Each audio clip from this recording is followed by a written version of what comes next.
Good morning all. I welcome you all to the lecture third for electrochemistry. Because हम लोग JEE advance के लिए prepare कर रहे हैं एंड ये टॉपिक ऑलरेडी हो चुका है, so therefore we will be revising this topic in a fast track mode. In these revision classes I plan to take up more questions. मैं चाहता हूँ कि ज्यादा क्वेश्चंस का प्रैक्टिस करा पाऊँ और कम फोकस करा पाऊँ थ्योरी पे. ठीक है, so let's just start.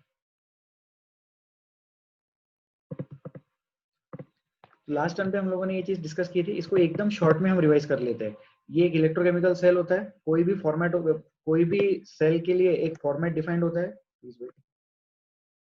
Okay, सो इधर लेफ्ट में हम क्या लिखते हैं? लेफ्ट में लिखते हैं एनोड, राइट में क्या लिखते हैं? कैथोड. ठीक है, लेफ्ट में anode half, salt bridge and cathode half. ठीक है, this is very easy. Anode, cathode, anode, salt bridge and cathode.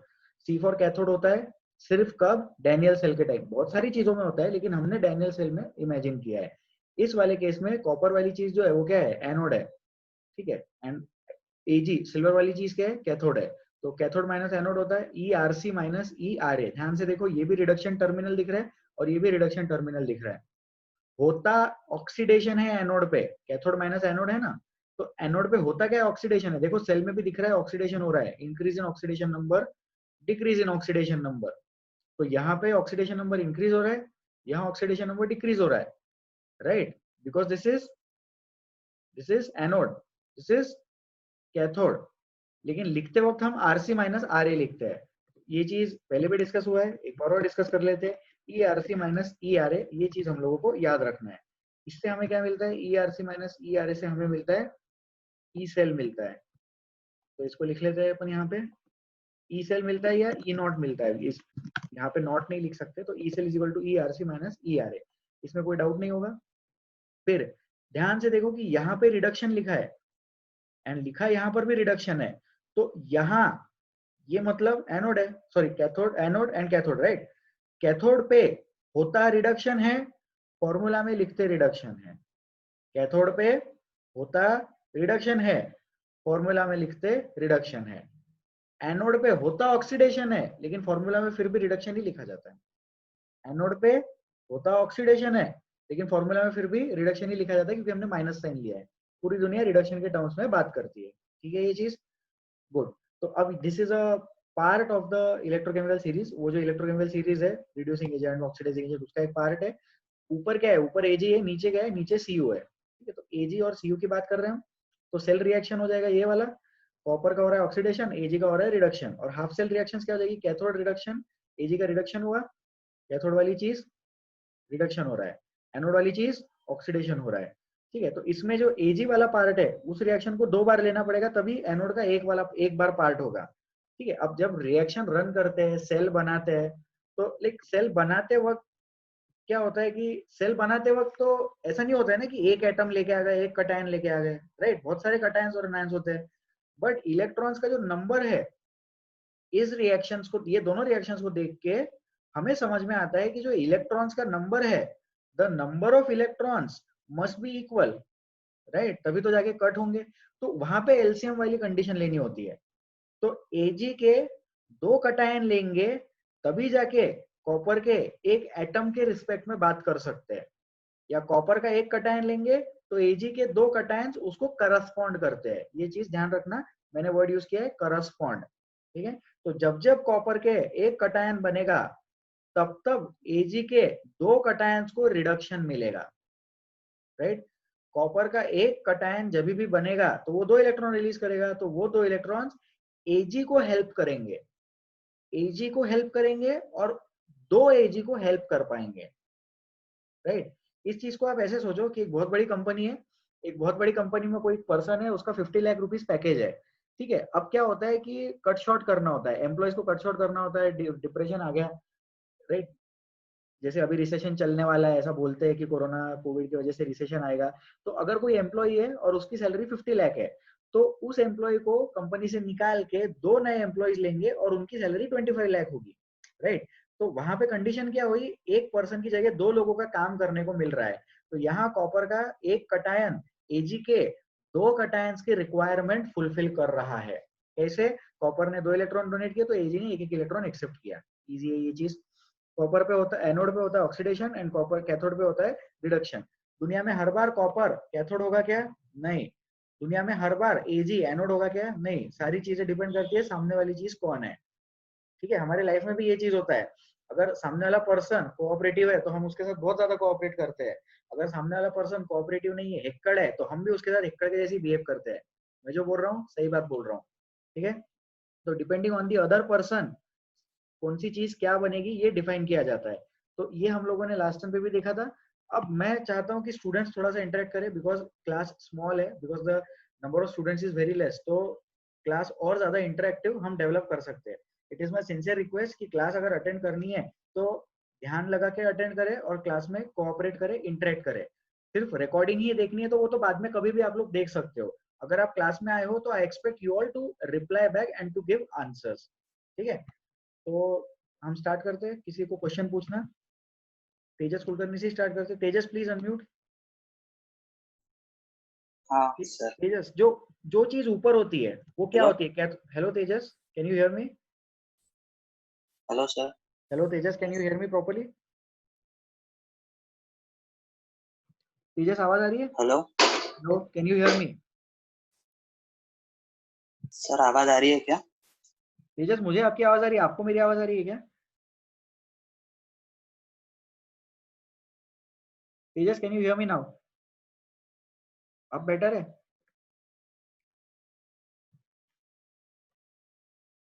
Mihir Joshi please unmute. Yes sir. Mihir, आवाज आ रही है क्या? Yes sir.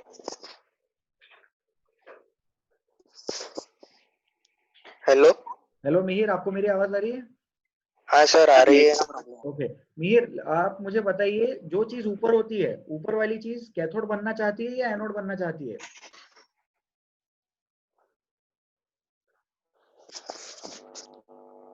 ट्राई कर सकते हैं इस चीज को, सोचो इस पे थोड़ा।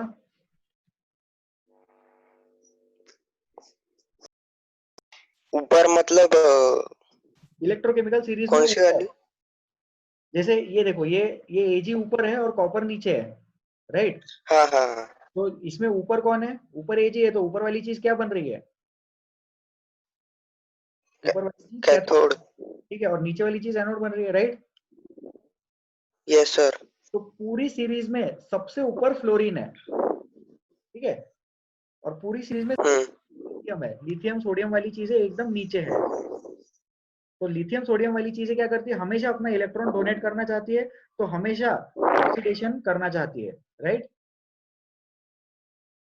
ठीक है, so okay Mihir, thank you, you can mute yourself now. जो चीजें नीचे होंगी, yes sir. Thank you Mihir, जो चीजें नीचे होंगी वो क्या करेंगी? ऑक्सीडेशन शो करेंगी, और जो चीजें ऊपर होंगी वो क्या करेंगी? रिडक्शन शो करेगी। तो पूरी इलेक्ट्रोकेमिकल सीरीज में सबसे ऊपर फ्लोरीन है, तो जो फ्लोरीन है वो फ्लोरीन सेल्फ रिडक्शन करवाता है। और सबसे नीचे लिथियम है, लिथियम सोडियम, तो लिथियम सोडियम क्या करते हैं? सेल्फ ऑक्सीडेशन करवाते हैं। ठीक है, तो जो चीज नीचे होगी वो अगर ऑक्सीडेशन कर रही है तो नीचे वाली चीज का रिड्यूसिंग नेचर, सामने वाले को रिड्यूस करने की टेंडेंसी, रिड्यूसिंग एजेंट अच्छा होगा, और जो चीज ऊपर होगी उसका ऑक्सीडाइजिंग एजेंट का नेचर अच्छा होगा। ठीक है, तो ये लास्ट टर्म का रिवीजन था। अब क्वेश्चंस, ये क्वेश्चन हमने लास्ट टाइम किया था, इसको फिर से क्विकली सॉल्व कर लेते हैं। मैं ही सॉल्व कर देता हूँ। एसएन अगर कैथोड होगा, इसको डिलीट करते हैं। हाँ, एसएन अगर कैथोड है और एफई अगर एनोड है तो ऐसा चलेगा क्या? तो एसएन इधर है और एफई इधर है, बराबर है। तो एसएन वाली चीज पे कैथोड मतलब रिडक्शन, और एफई वाली चीज पे एनोड मतलब ऑक्सीडेशन। ठीक है, तो ये पहला वाला क्वेश्चन सॉल्व कर रहे हैं। एसएन कैथोड का मतलब है रिडक्शन होगा, और एफई एनोड का मतलब है ऑक्सीडेशन होगा। तो ये चीज पॉसिबल है। ठीक है, ये चीज पॉसिबल क्यों है? क्योंकि एसएन ऊपर है और एफई नीचे है।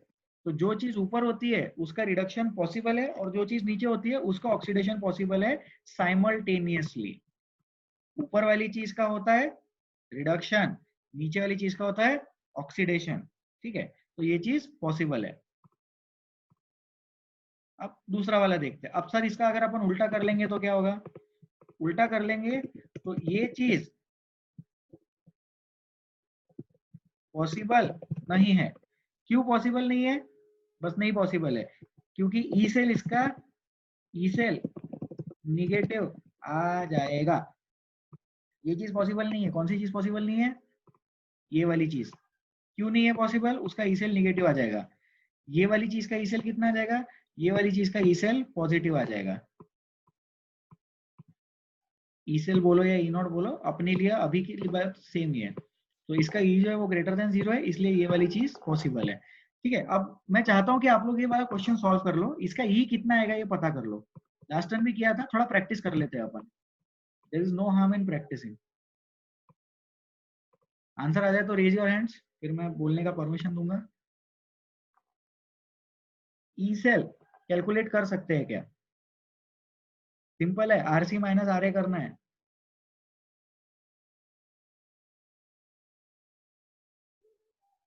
सर हाँ कपिल बोलिए। सर 0.30 0.30 कैसे किया आपने ये solve? Sir E naught cell equals to E naught of SN minus E naught of FE. E naught of S N minus E naught of F E कर लिया, वेरी गुड। तो S N का E कितना है? Minus 0.14 है। Yes, और minus minus 0.44। Minus 0.44, ठीक है। तो ये लास्ट टाइम पे भी अपन ने आंसर किया था, ये वाली वैल्यू पॉजिटिव आ गई तो ये सेल पॉसिबल है। Thank you. ठीक है, तो इसको सॉल्व कर लिया अपन ने। यहाँ पे उसका सॉल्यूशन है, ई का वैल्यू, ई माइनस नहीं आएगा, प्लस आएगा।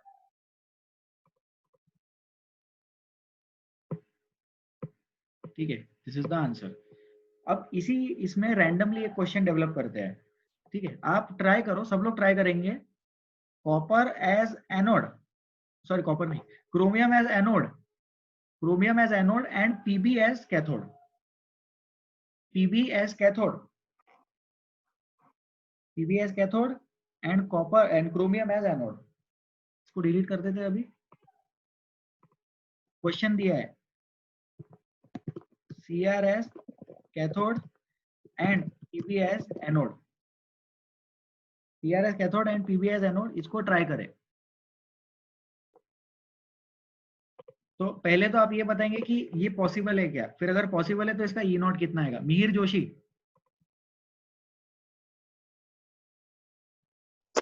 Yes sir. Yes sir, possible है ये चीज, सीआर का कैथोड बनाओ, पीबी का एनोड बनाओ।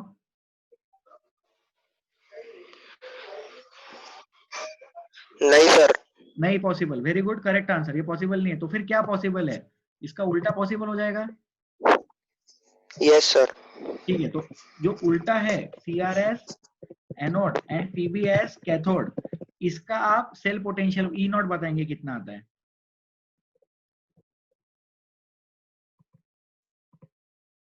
मीर बताएंगे आंसर? Yes sir, 2 minute. हाँ please please take your time. Everyone please try this question. CR का एनोड यूज करना है, पीबी का कैथोड यूज करना है और देखना है कि उसका ई नॉट कितना आता है। ये 0.61। 0.61 आपने कैसे 0.61 मेथड बताइए। सर, ई ऑफ इसका पीबी का किया। हाँ, और माइनस ई ऑफ क्रोमियम का। पीबी का कितना गिवन है? माइनस 0.13। क्रोमियम का माइनस 0.74, बराबर। माइनस का प्लस हो जाएगा। Correct answer, thank you. तो इसमें क्या होता है, अब इसमें एक छोटा सा लोग गलती करते हैं। मीर ने करेक्ट आंसर दिया है, तो पहले मैं करेक्ट आंसर बता देता हूँ। माइनस 0.13 माइनस ऑफ माइनस 0.74, तो ये चीज कितनी आ जाएगी? प्लस 0.61 आ जाएगी। Plus 0.61 is the answer. अब देखो ध्यान से इधर, लोग इसमें क्या गलती करते हैं, लोगों को क्या लगता है पीबी पे 2 इलेक्ट्रॉन्स है, सीआर पे 3 इलेक्ट्रॉन्स है, तो लोग क्या करते हैं पीबी वाली चीज को 3 से मल्टीप्लाई करते हैं और सीआर वाली चीज को 2 से मल्टीप्लाई करते हैं। तो एक पॉसिबल आंसर लोग ये निकालते हैं, माइनस 0.13, उसको मल्टीप्लाई करेंगे नीचे के 3 से और फिर उसमें माइनस ऑफ माइनस करते हैं 0.74, उसको मल्टीप्लाई करते हैं ऊपर के 2 से। मतलब वो एलसीएम वाली चीज लेते हैं लोग यहाँ पे। लेकिन ये वाली चीज जो है, हाँ, ये वाली चीज रॉन्ग है। इसको ऐसे नहीं करना है हमें। जो ई नॉट की वैल्यू होती है that is independent of the number of electrons. कहाँ रखूंगा इसको, राइट साइड में ऊपर रख देते हैं, ठीक है। ये वाले क्वेश्चन में इधर देखो सब लोग, ये चीज नहीं करना है, इलेक्ट्रॉन से मल्टीप्लाई नहीं करना है। समझ में आ रहा है? बहुत बढ़िया। नहीं समझ में आ रहा है, सिर्फ एक छोटी सी चीज याद रख लो, इलेक्ट्रॉन्स के नंबर से मल्टीप्लाई नहीं करते ई नॉट के कैलकुलेशन के लिए। For calculating E naught we do not multiply by the number of electrons. E naught R C minus E naught R A में डायरेक्ट वैल्यूज लिख देते हैं। E naught R C minus E naught R A में direct values लिख देंगे हम लोग। R C minus R A जो वैल्यू दिख रही है उसको प्रॉपरली माइनस साइन के साथ वगैरह मेंशन कर देना, बात खत्म हो गई। इलेक्ट्रॉन्स के झंझट में मत पड़ना, मल्टीप्लाई मत करना इलेक्ट्रॉन्स से, ठीक है। यहां तक कोई डाउट? यहां तक जो पढ़ा है इसमें कोई difficulty? Please ask if you have any doubt still here. कोई डाउट नहीं है, वेरी गुड, ठीक है। अब इसको डिलीट कर दे।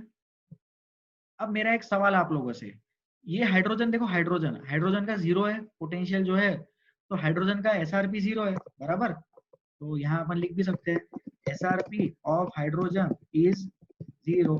तो SOP कितना हो जाएगा? SOP ऑफ हाइड्रोजन भी 0 ही हो जाएगा, ये भी 0, बराबर है कि नहीं? क्योंकि 0 का निगेटिव भी 0 ही होता है। आप लोगों को ये पता है क्या कि जो 0 है ना वो पॉजिटिव नंबर नहीं है और निगेटिव नंबर भी नहीं है।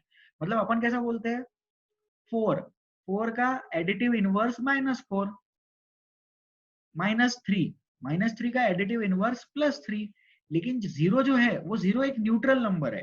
कई बार अपने को क्या लगता है कि जैसे अभी जैसे 4 लिखा है तो, या 7.8 लिखा है, ठीक है, 7.8 लिखा है तो अपन 7.8 को ऐसा अज्यूम करते हैं ना कि +7.8 लिखा है, राइट। ऐसा बोलते हैं ना कि अगर कुछ भी नहीं लिखा है उसके आगे तो प्लस साइन अज्यूम करना। तो ये जो प्लस साइन अज्यूम करना है, this is valid only for numbers greater than 0। 0 वाली चीज स्पेशल कंडीशन है, वो नंबर अपने आप में न्यूट्रल है। तो 0 का कोई एडिटिव इनवर्स नहीं आता, ठीक है, इस चीज को ध्यान रखें। तो 0 का कोई एडिट, ये काम का नहीं है ऐसे टाइम पास में।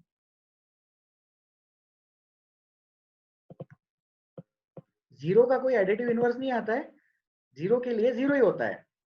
-0 जैसी कोई चीज नहीं होती। जैसे -4 एक नंबर है ना, तो -0 कोई नंबर नहीं है, वो 0 ही है, because it is a neutral value. तो मैं ये बता रहा हूँ कि SRP ऑफ हाइड्रोजन जो है वो 0 है, ठीक है। SOP भी 0 हो जाएगा। तो हाइड्रोजन के नीचे वाली चीजें, हाइड्रोजन के नीचे जितनी भी चीजें रहेंगी उनके सामने हाइड्रोजन कैथोड बनेगा और वो सारी चीजें एनोड बन जाएगी। लेकिन जो भी चीजें हाइड्रोजन के ऊपर रहेंगी उनके सामने एनोड, उसके उनके सामने हाइड्रोजन एनोड बनेगा और वो सारी चीजें कैथोड बन जाएंगी। तो कंसेप्ट तो मैं वही बता रहा हूँ, जो जितना, एक सेकेंड, कंसेप्ट में वही बता रहा हूँ कि जो जितना ज्यादा ऊपर है उतना ज्यादा अच्छा कैथोड है और जो जितना ज्यादा नीचे उतना अच्छा एनोड है। जितना नीचे उतना ऑक्सीडेशन, जितना ऊपर उतना रिडक्शन।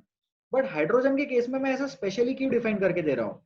हाइड्रोजन के केस में मैं स्पेशली इसलिए डिफाइन करके दे रहा हूँ क्योंकि वहां पे कंफ्यूजन बहुत बार होता है कि रिएक्शन कौन सी लिखनी है। मतलब कटायन से 0 ले जाना है कि हाइड्रोजन से कटायन ले जाना है। तो जो चीजें ऊपर है वो ऊपर वाली चीजों के सामने हाइड्रोजन एनोड जैसा बिहेव करेगा और जो चीजें नीचे है उन नीचे वाली चीजों के सामने हाइड्रोजन कैथोड जैसा बिहेव करेगा। कैथोड जैसा बिहेव करेगा मतलब रिडक्शन।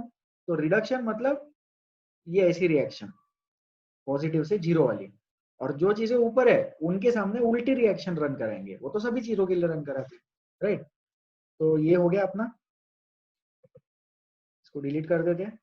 एक क्वेश्चन इसमें हम और प्रैक्टिस करना चाहेंगे यहाँ पे, ठीक है। तो अब उस क्वेश्चन को ध्यान से देखना है, ठीक है। Can the redox reaction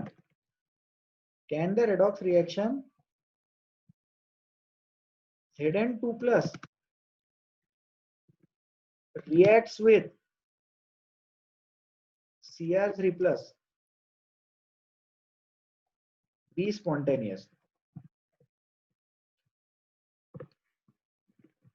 ये जो रिएक्शन है ये एक रेडॉक्स रिएक्शन है, बराबर है। जिंक 2 प्लस है और Cr3 प्लस है, इन दोनों को रिएक्शन करवाना है। तो क्या ये रिएक्शन स्पॉन्टेनियस हो जाएगी? कैन द रिएक्शन नहीं बोलेंगे, इज द रिएक्शन बोलेंगे, इंग्लिश थोड़ी और ज्यादा अच्छी हो जाएगी। Is the reaction spontaneous. तो Zn2+ का Cr3+ के साथ रिएक्शन स्पॉन्टेनियस है क्या, इसके ऊपर ट्राई करें। सोचो इस पे शांति से, थोड़ा ध्यान से देखो। मैंने क्या करा, Zn2+ भी बोल दिया और Cr3+ भी बोल दिया, दोनों चीजों का कटायन लेके आ गया मैं। तो ये चीज पॉसिबल है क्या?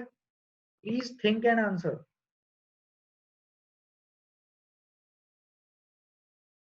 Please try.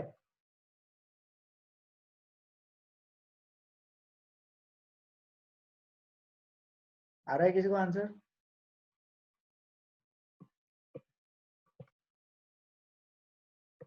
Harshita Kothari please unmute. Yes sir. Harshita अभी तक जो पता है उसमें समझ में आया क्या? Yes sir. ये वाला क्वेश्चन ट्राई करेंगे आप। देखो दो कटायन है, दो कटायन एक साथ रिएक्ट कर सकते हैं क्या? नो। नो। आपका आंसर करेक्ट है, आंसर पे थोड़ा कॉन्फिडेंस रख के प्रॉपरली नो बोलो, बोलो नो। नो। हाँ, अब इसका रीजन सोच सकते हैं आप? सर दोनों इलेक्ट्रॉन्स डिमांड करते हैं, दोनों इलेक्ट्रॉन डिमांड डिमांड करते करते हैं। Very good Harshita.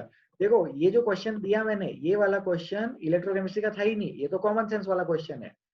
क्या होता है जब भी रेडॉक्स रिएक्शन होती है, तो रेडॉक्स रिएक्शन में हम एक का ऑक्सीडेशन दिखाते हैं, एक का रिडक्शन दिखाते हैं। अब अगर यहाँ पे दोनों ही चीजें हाईएस्ट ऑक्सीडेशन स्टेट में है, तो वो दोनों चीजें रिएक्ट करेंगी ही नहीं ना, राइट? तो अगर रिएक्ट करेंगी ही नहीं, तो वहां पे वो जो रिएक्शन है वो कभी स्पॉन्टेनियस नहीं होगा। ये क्वेश्चन सॉल्व करने के लिए ये वैल्यूज देखने की जरूरत ही नहीं है, ठीक है? फिर नेक्स्ट इज द रिएक्शन। अभी अगला रिएक्शन सोचो, कोई भी दो मेटल ले लेते हैं, Fe and copper. Is the reaction Fe reacts with copper spontaneous? तो ये वाली रिएक्शन स्पॉन्टेनियस होगी क्या? नहीं, ये वाली रिएक्शन भी स्पॉन्टेनियस नहीं होगी। दो मेटल एक दूसरे के साथ ऐसे ही थोड़ी रिएक्ट कर जाते हैं, राइट? फिर कौन रिएक्ट करता है? एक का होना चाहिए कटायन और एक का होना चाहिए मेटल, या फिर दूसरा सोचो, एक का होना चाहिए अनायन और दूसरे का होना चाहिए metal. Metal in the sense neutral वाली चीज। तो मैं ये बताना चाह रहा हूं कि अगर दो मेटल है, तो दो मेटल में एक का कटायन लो और एक का न्यूट्रल लो, तभी रिएक्शन होने का पॉसिबिलिटी हो सकता है। वो भी होगा कि नहीं होगा, वो वाली चीज ये वैल्यूज बताएंगी हमें, ठीक है? जैसे Fe और Cu एक साथ कभी रिएक्ट नहीं करेंगे, Fe और Cu2+ रिएक्ट करेंगे कि नहीं करेंगे सोच सकते, Cu और Fe2+ रिएक्ट करेंगे कि नहीं करेंगे ये सोच सकते, ये सोचने वाली बात है। लेकिन Fe और Cu रिएक्ट करेंगे कि नहीं, ये तो सोचने वाली बात भी नहीं है, क्योंकि दो मेटल ऐसे ही थोड़ी रिएक्ट कर जाएंगे। यहाँ पे ये दोनों इलेक्ट्रॉन देना चाहते हैं, जैसे हर्षिता ने अभी बताया, ये दोनों इलेक्ट्रॉन्स डिमांड करते हैं। तो अगर ये दोनों इलेक्ट्रॉन्स डिमांड करते हैं, तो दोनों में से देने वाला तो कोई है नहीं। Zn2+ बोलेगा मेरे को भी इलेक्ट्रॉन चाहिए, Cr3+ बोलेगा मुझे भी इलेक्ट्रॉन चाहिए, तो ये दोनों बोलेंगे जा रिएक्ट नहीं करते, तो फिर वो रिएक्शन रह जाएगी। Fe बोलेगा मैं इलेक्ट्रॉन देता, Cu बोलेगा मैं भी इलेक्ट्रॉन देता, तो वो बोलेंगे नहीं, नहीं करनी हम लोगों को रिएक्शन, ठीक है? फिर अब तीसरा क्वेश्चन, कैन Fe एंड, इसी टेबल से हम लेंगे एक example, can Fe and Zn2+ react? Fe और Zn2+ रिएक्ट कर सकते हैं क्या? ये वाला क्वेश्चन ट्राई करो, सोचो इस पे ध्यान से सोचना। Fe और Zn2+ रिएक्ट कर सकते हैं क्या? Please try, think about this, give it some time.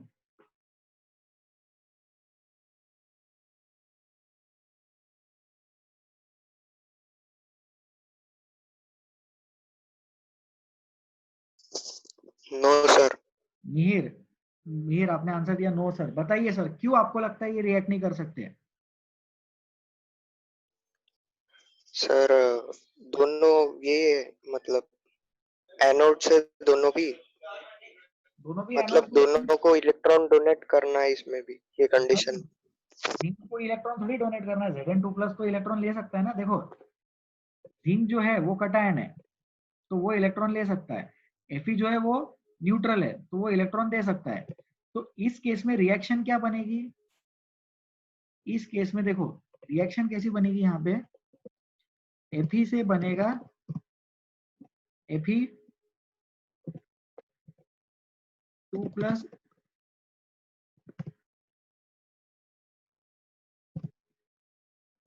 Electron, ठीक है, और Zn2 प्लस वाली चीज 2 इलेक्ट्रॉन एक्सेप्ट करेगी, यहाँ पे भी 2 इलेक्ट्रॉन बना देंगे अपन, और Zn न्यूट्रल बन जाएगी। मतलब Fe का हुआ ऑक्सीडेशन और जिंक का हुआ रिडक्शन। तो ऊपर वाली चीज का ऑक्सीडेशन और नीचे वाली चीज का रिडक्शन, ऐसा चलता क्या, ये नहीं चलता, इसलिए ये रिएक्शन पॉसिबल नहीं है। तो Fe और Zn2 प्लस रिएक्ट नहीं करते, ठीक है। तो एक एक लेवल के आपने जो आंसर दिया मिहिर वो करेक्ट था, मिहिर ने आंसर दिया था ना, मिहिर रिप्लाई करो। Yes sir. तो आपने जो आंसर दिया वो करेक्ट दिया, लेकिन देखो Fe जो है वो इलेक्ट्रॉन देता और जिंक भी इलेक्ट्रॉन ले सकता, लेकिन Fe जो है वो जिंक को इलेक्ट्रॉन नहीं दे सकता। मतलब Fe बोलता है मैं इलेक्ट्रॉन दे दूंगा लेकिन Zn2 प्लस को नहीं दूंगा, और Zn2 प्लस भी बोलता है मेरे को इलेक्ट्रॉन की रिक्वायरमेंट है लेकिन मैं Fe से नहीं लूंगा क्योंकि Fe मेरे ऊपर है। तो जो ऊपर है वो तो रिड्यूस होना चाहता है और जो नीचे है वो ऑक्सीडाइज होना चाहता है, तो ये वाला चीज पॉसिबल नहीं है, ठीक है। तो इसको हम यहाँ पे राइट साइड में ऊपर रख देते हैं। तो मैं क्या एक्सप्लेन करना चाह रहा हूँ, ये क्वेश्चन से मैं ये एक्सप्लेन करना चाह रहा हूँ कि Zn2 प्लस और Cr2 प्लस Cr3 प्लस इसलिए रिएक्ट नहीं करते क्योंकि इनमें इलेक्ट्रॉन ट्रांसफर नहीं हो सकता। क्यों नहीं हो सकता, क्योंकि दोनों ही चीजों को इलेक्ट्रॉन्स चाहिए, दोनों की रिक्वायरमेंट है। और ये दोनों क्यों रिएक्ट नहीं कर सकते, क्योंकि इन दोनों की रिक्वायरमेंट है इलेक्ट्रॉन डोनेट करने की, ठीक है। अब यहाँ पे Fe जो है वो देना चाहता, जिंक भी लेना चाहता है, लेकिन ये दोनों की कट्टी है, ये दोनों बोलते हैं हम आपस में इलेक्ट्रॉन एक्सचेंज नहीं करना चाहते। Fe बोलता है मैं इलेक्ट्रॉन दूंगा, कोई प्रॉब्लम नहीं है, लेकिन जिंक को नहीं दूंगा क्योंकि जिंक मेरे नीचे है। Fe क्या कर रहा है, Fe भेदभाव कर रहा है। और जिंक जो है वो क्या है, Zn2 प्लस को भी इलेक्ट्रॉन चाहिए, लेकिन Zn2 प्लस भी क्या है, हिक्कड़ है। वो बोलता है Fe तो ऊपर है मेरे से, मेरे ऊपर वाले से थोड़ी इलेक्ट्रॉन लूंगा मैं तो मेरे नीचे वाले से ही इलेक्ट्रॉन लूंगा, ठीक है। तो ये वाली रिएक्शन है, ये दो रिएक्शंस एक साथ स्पॉन्टेनियस नहीं है, ठीक है। अब मेरा और एक क्वेश्चन, सब लोग ध्यान से सुनेंगे। अगर Fe2 प्लस, अगर Zn2 प्लस ऐसा रखा हुआ है, मतलब हाफ सेल की बात करो, हाँ ऐसा हाफ सेल इमेजिन करो, ZnSO4 और जिंक का उसके अंदर रॉड अपन ने डिप करके रखा है, जिंक का रॉड डिप किया और ZnSO4 का सॉल्यूशन है, तो वहां पे इलेक्ट्रॉन्स का एक्सचेंज होता है क्या, तो the answer is yes, to a certain extent वहां पे इलेक्ट्रॉन्स का एक्सचेंज होता है, इसीलिए तो वहां पे सेल पोटेंशियल डेवलप हुआ।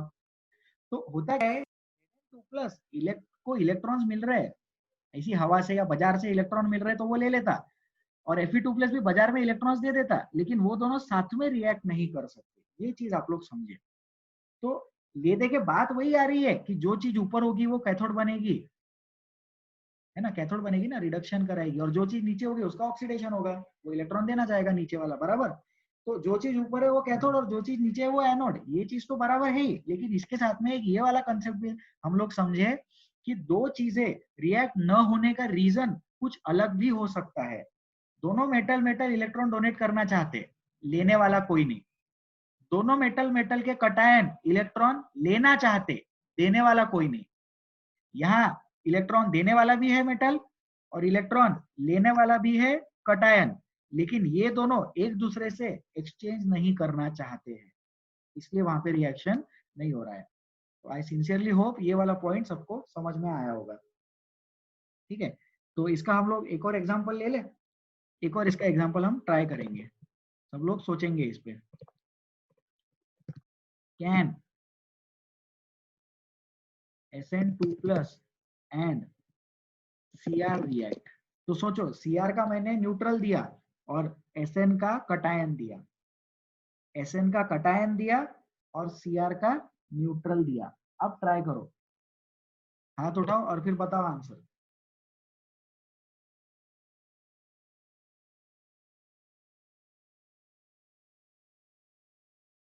कपिल, यस सर, हो सकता है क्यों हो सकता है सर? सर। SN एक्सेप्ट कर लेगा और CR से। सीआर दे देगा, बराबर, वेरी गुड। तो यहाँ पे देखो पहली कंडीशन, क्या Sn2+ इलेक्ट्रॉन ले सकता है? हाँ ले सकता है। क्या Cr इलेक्ट्रॉन दे सकता है? हाँ दे सकता है। ये हो गई पहली दो कंडीशंस। और तीसरी कंडीशन, क्या Sn2+ Cr से इलेक्ट्रॉन ले लेगा? तो हाँ, Sn2+ Cr से इलेक्ट्रॉन ले लेगा, क्योंकि Cr Sn2+ के नीचे है। क्या Cr Sn2+ को इलेक्ट्रॉन दे देगा? हाँ, Cr Sn2+ को इलेक्ट्रॉन दे देगा, क्योंकि Sn2+ Cr से ऊपर है। ठीक है, तो यहाँ पे शायद थोड़ा सा कंसेप्ट लोगों का क्लियर हो रहा होगा। Can Sn2+ and Cr3+ react? इसका आंसर आ जाएगा नो, है ना। क्यों आएगा नो? अभी अपन ने देखा, दो कटायन कटायन रिएक्ट नहीं कर सकते। And Sn and Cr react, इसका भी आंसर आ जाएगा नो। क्यों नहीं कर सकते? दो न्यूट्रल मेटल भी रिएक्ट नहीं करते। Can Cr3+ and Sn react? तो नो, इसका आंसर नो क्यों है? और ये गलत हो गया, Cr लिखने का वहां पे। Can Sn and Cr3+ react? तो इसका भी आंसर है नो। अब इसका आंसर नो क्यों है? क्योंकि उसका E0 जो है वो निगेटिव आता। तो नो, क्यों? क्योंकि वो पॉसिबल ही नहीं है। नो, क्योंकि ये भी पॉसिबल ही नहीं है। नो, क्यों? क्योंकि ई सेल जो आया वो निगेटिव आया। और ये यस, क्यों? क्योंकि ई सेल जो आया वो ग्रेटर देन 0 आया। ठीक है, ये चीज यहां तक कोई डाउट, कोई डिफिकल्टी होगा तो प्लीज अपना हाथ उठाओ, डिफिकल्टी पूछो जल्दी से। Any doubt still here?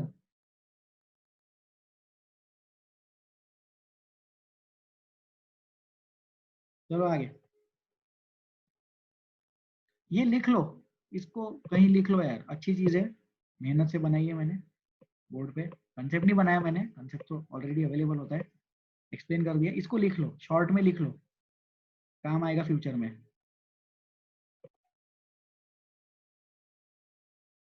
तो अगर कोई आपको पूछे Sn2+ और Cr3+ रिएक्ट नहीं कर सकते, क्यों नहीं कर सकते, तो वहां ये मत बोलना उसका E0 जो है वो लेस देन 0 आता। Sn2+ और Cr3+ का तो E0 बन ही नहीं सकता, वहां पे उन दोनों को इलेक्ट्रॉन चाहिए। तो उन दोनों को इलेक्ट्रॉन चाहिए, मतलब वो दोनों चाहते हैं कि हमारा रिडक्शन करा दे कोई, मतलब हम दोनों कैथोड बनेंगे। Sn2+ बोलता मैं भी कैथोड बनता, Cr3+ बोलता मैं भी कैथोड बनता। ठीक है, Sn और Cr ये दोनों बोलते हमको इलेक्ट्रॉन देना है। Sn भी बोलता मैं भी एनोड बनता, Cr भी बोलता मैं भी एनोड बनता, इसलिए पॉसिबल नहीं है। Sn बोलता मैं एनोड बनता, Cr3+ बोलता मैं भी कैथोड बनता, लेकिन Sn के साथ में नहीं बनता। ठीक है, और यहाँ पे पॉसिबल हो जाता। तो आई होप क्लियर हो गया होगा ये। अपन आगे बढ़ते हैं, अभी क्वेश्चन सॉल्व करेंगे। हाँ, अब ये right the reactions and half cells, तो इसको अपने को प्रैक्टिस करना है अभी। तो Cu+ और Zn2+, इसका हाफ सेल बन सकता है क्या? तो वैसे टेक्निकली देखा जाए तो ये चारों कंसेप्ट्स गलत है, ये चारों क्वेश्चंस गलत है, क्योंकि चारों में कटायन कटायन बनाए हैं, बराबर। बट क्योंकि हमें हाफ सेल बोला गया है, तो अपन लॉजिक लगा के, दिमाग लगा के हाफ सेल डेवलप कर सकते हैं। ठीक है, तो अभी आप लोगों को क्या करना है, इसकी वैल्यूज लिखनी है। ये क्वेश्चन हमने लास्ट टाइम पे भी किया था। ठीक है, तो एनसीईआरटी टेक्स्ट बुक ले लो और उसमें वैल्यूज है।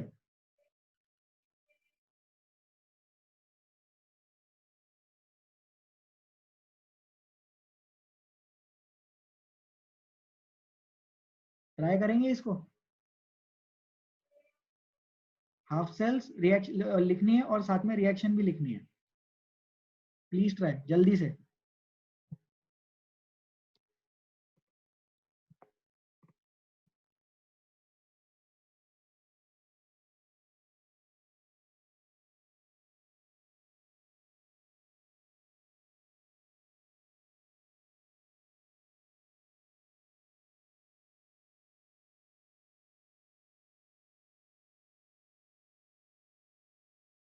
इसकी वैल्यूज चाहिए क्या? मैं लिख दूं क्या वैल्यूज? Cu2 प्लस वाली वैल्यू है, एक मिनट, मुझे भी टेक्स्ट बुक लगेगा ना। Cu2 प्लस का 0.52, Cu2 plus sorry Cu plus 1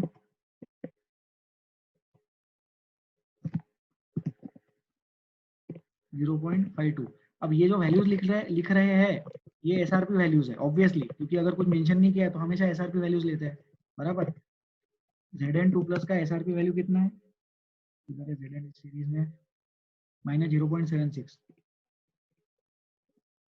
ठीक है। फिर Na प्लस का एसआरपी वैल्यू कितना है? Na प्लस का एसआरपी वैल्यू कितना है? -2.71।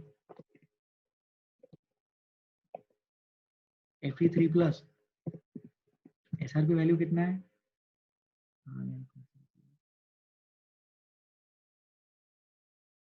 प्लस 0.77 हो गया। Cu Na Al भी चाहिएगा, Al3 plus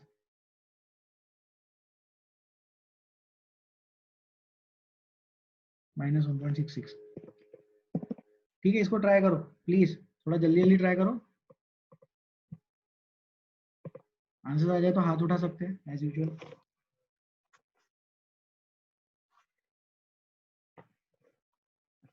Raise your hands if you have the answer.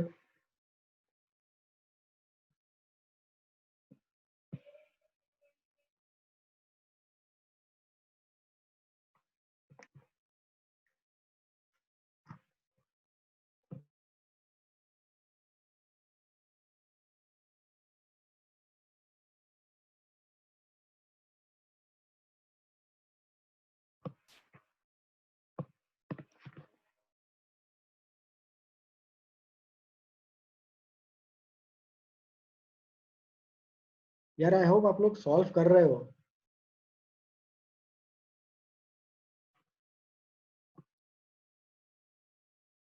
Pranav, Pranav unmute.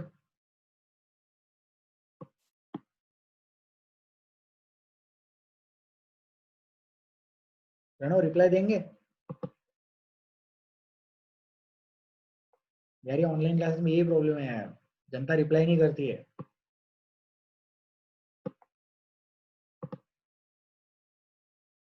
Tejas answer है क्या? तेजस, तेजस अनम्यूट। Yes sir. पहले वाले का बताओ। सर पहले वाले का वो रिएक्शन होगा Zn plus Cu2 plus gives Zn2 plus Cu solid. Zn plus Cu single plus है वो, चलो ठीक है। Zn प्लस हाँ Cu ओके, हाँ plus Zn plus Cu single plus, हाँ। गिव्स और फिर गिव्स क्या gives? Gives Zn2 plus Cu। ठीक है, अब इसमें बैलेंस करना पड़ेगा, तो बैलेंस बताओ कैसे करेंगे? Cu पे 2 लगा देंगे अपन यहाँ पे, हाँ तो फिर वो इलेक्ट्रॉन्स के टर्म्स में बैलेंस हो गया, बराबर। हाँ सर। ठीक है, अब तेजस आप ही बताओ इसमें रिडक्शन हाफ और ऑक्सीडेशन हाफ कौन सा है?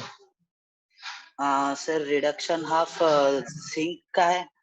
ओके, तो ये है zinc reduction half, very good, correct हाँ, आंसर। और ऑक्सीडेशन हाफ कौन सा है? और वो कॉपर का है Cu प्लस से। गलत हो गया, गलत हो गया, गलत हो क्या गया। ऑक्सीडेशन?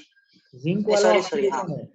जिंक्स वाला ऑक्सीडेशन है सर। Zn से Zn2 प्लस होगा और Cu का Cu प्लस से Cu हो जाएगा। हाँ बोर्ड पे देख लो सब लोग, नहीं सॉल्व कर रहे हो तो एटलीस्ट आंसर तो भी लिख लो। फ्यूचर में अगर किसी दिन ये टॉपिक पढ़ने की इच्छा हुई तो नोट्स रहना चाहिए अपने पास। नहीं सर हम वीडियो देख लेंगे वो टाइम पे, ठीक है, नोट्स बना लो, काम में आएगा। तेजस 2 मिनट होल्ड करेंगे। ये ऑक्सीडेशन हाफ है जिंक वाला, और कॉपर सिंगल वाला रिडक्शन हाफ है। देखो एक इंटरेस्टिंग चीज है, जो हाँ डैनियल जेल होता है उसमें Cu2 प्लस होता है, इस वाले एग्जांपल में हमने Cu प्लस लिया। लेकिन अगर आप एनसीईआरटी से वो टेबल देखेंगे तो Cu2 प्लस और Cu एक दूसरे के आजू बाजू में है, आजू बाजू में, इसलिए बहुत ज्यादा हाँ फर्क नहीं पड़ता। जो बिहेवियर Zn2 प्लस का Cu2 प्लस के लिए है, वही बिहेवियर Zn2 प्लस का Cu सिंगल प्लस के लिए होगा। क्यों ऐसा? क्योंकि Cu प्लस और Cu2 प्लस आजू बाजू में है, इसलिए जिंक से दोनों ही बहुत दूर है और दोनों ही जिंक से कंपैरिजन में ऊपर है। ठीक है, तो ये हो गया। हाँ, अभी इसमें एनोड पे क्या हो रहा है? एनोड पे होता है ऑक्सीडेशन, तो जिंक वाली टर्मिनल है एनोड, यस। और कॉपर पे होता है रिडक्शन, तो कॉपर वाला टर्मिनल है कैथोड। ओके, नेक्स्ट कोई और आंसर देने जाएंगे? एल्यूमिनियम और जिंक में कोई और आंसर देना चाहेगा तो प्लीज हाथ उठाओ। नहीं देना है किसी को आंसर? कोई बात नहीं, मत दो। तेजस आंसर बताइए।